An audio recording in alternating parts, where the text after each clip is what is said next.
Hi friends, నమస్తే. ఈరోజు వీడియోలో నేను పిల్లలు స్కూల్ నుంచి రాగానే ఏమన్నా స్నాక్స్ చేయాలనుకున్నప్పుడు ఒకసారి ఇలా ట్రై చేసి చూడండి. బియ్యపు పిండి అలాగే సొరకాయతో నేను ఇలాగ వడలు చేశాను. ఇవి చాలా బాగున్నాయి ఫ్రెండ్స్. ఒకసారి మీరు కూడా ట్రై చేసి చూడండి, చాలా బాగుంటుంది కూడా. ఇది ఒకసారి ఎలా చేసుకోవాలో చూద్దాం. ఫస్ట్ ఇక్కడ ఒక మిక్సీ జార్ తీసుకుని మీ కారానికి తగినట్టు కింద మిర్చి వేసుకోండి. నేను ఇక్కడ 3 వేసుకున్నాను. అలాగే ఒక గుప్పెడు వరకు పచ్చియే పల్లీలు వేసుకున్నాను. 1 ఇంచు వరకు అల్లము అలాగే కరివేపాకు వేసుకుని ఇలాగ కచ్చాబచ్చా కింద మిక్సీ పట్టుకోవాలి. ఇది మన సొరకాయ, ఇది నేను పీల్ తీసేసుకుని ఇలాగ గ్రేక్ చేసుకున్నాను. దీన్ని 1 కప్పు వేసుకోవాలి. ఇలా వేసుకున్న తర్వాత ఒక 3 స్పూన్ల వరకు క్యారెట్ వేసుకోండి. అలాగే మనం మిక్సీ పట్టుకున్నది ఉంది కదా పేస్ట్, అదంతా దీంట్లో వేసుకోవాలి. ఇదిలా దీంట్లో వేసుకున్న తర్వాత చూడండి, ఇలా అంతా వేసేసుకోండి ఫ్రెండ్స్. వేసిన తర్వాత ఇప్పుడు దీంట్లో మనము కొంచెం కొత్తిమీరని, సన్నగా కట్ చేసిన కొత్తిమీరని ఒక 1/2 కప్పు వరకు వేసుకోండి.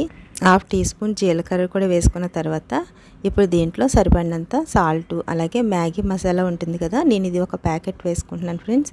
ఇది వేసుకుంటే టేస్టీగా ఉంటుంది, బాగుంటుంది. అలాగే నేను ఇప్పుడు దీంట్లో పొడి బియ్యపు పిండి వేసుకుంటున్నాను. 1 కప్పు వేసుకున్నాను. అలాగే ఒక 2 స్పూన్ల వరకు శనగపిండి వేసుకోండి. వేసుకున్న తర్వాత ఒకసారి ఇదంతా బాగా కలిసేటట్టు కింద ఇలాగా కలుపుకోవాలి. ఇందులో సొరకాయ వేసాం కదా ఫ్రెండ్స్, చూడండి ఇందులో ఉన్న వాటరే సరిపోతుంది. మామూలుగా అయితే ఒకసారి ఇలాగా గట్టిగా కలుపుకుంటే దాంట్లో ఉన్న వాటర్ అంతా బయటకు వస్తుంది. ఇలా అయిన తర్వాత ఇప్పుడు మిక్సీ జార్లో మనము కచ్చాబచ్చా కింద చేసుకుని ఉంచుకున్నాం కదా, అందులో కొంచెం వాటర్ వేసుకుని ఆ వాటర్ని దీంట్లో వేసుకోవాలి. ఇలా వేసుకుని మనం చపాతీకి కలుపుకుంటాం కదా, అంతకన్నా కొంచెం గట్టిగా కలుపుకోవాలి. ఇలా కలిపిన తర్వాత మనం దీన్ని సైడ్ నుంచి పెట్టుకోని అవసరం లేదు. ఇలాగ మనం వడల కింద చేసుకుని ఆయిల్ పెట్టుకుని ఇట్లా ఇలా ఫ్రై చేసేసుకోవడమే. చాలా హెల్తీగా కూడా ఉంటుంది. ఇందులో క్యారెట్ అలాగే సొరకాయ వేసాం కదా, పిల్లలు అసలు సొరకాయ తినరు. ఒకసారి ఇలా చేసి పెట్టండి, చాలా హ్యాపీగా తింటారు. చూసారు కదా ఫ్రెండ్స్, ఇవి ఆయిల్ హీట్ అయిన తర్వాత వీటిని వేసుకుని మీడియం టు లో ఫ్లేమ్లో పెట్టుకుని మాత్రమే ఫ్రై చేసుకోండి. ఇలాగా ఒకటి తర్వాత ఒకటి ఆయిల్ ఎంత సరిపోతుందో అంతకు వేసుకోండి.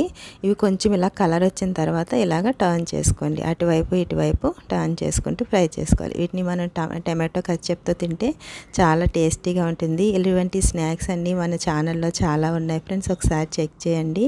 అలాగే ఇన్స్టెంట్ బ్రేక్ఫాస్ట్ రెసిపీలు అయితే అసలు చాలా చేశాను. చూడండి ఎంత మంచిగా ఉన్నాయి కదా, ఒకసారి మీరు కూడా ట్రై చేయండి. ఓకే ఫ్రెండ్స్, ఫస్ట్ టైం చూస్తున్నట్లయితే ప్లీజ్ సబ్స్క్రైబ్ చేసుకోండి ఫ్రెండ్స్. మీకు నచ్చినట్లయితే లైక్ చేయండి. Thanks for watching.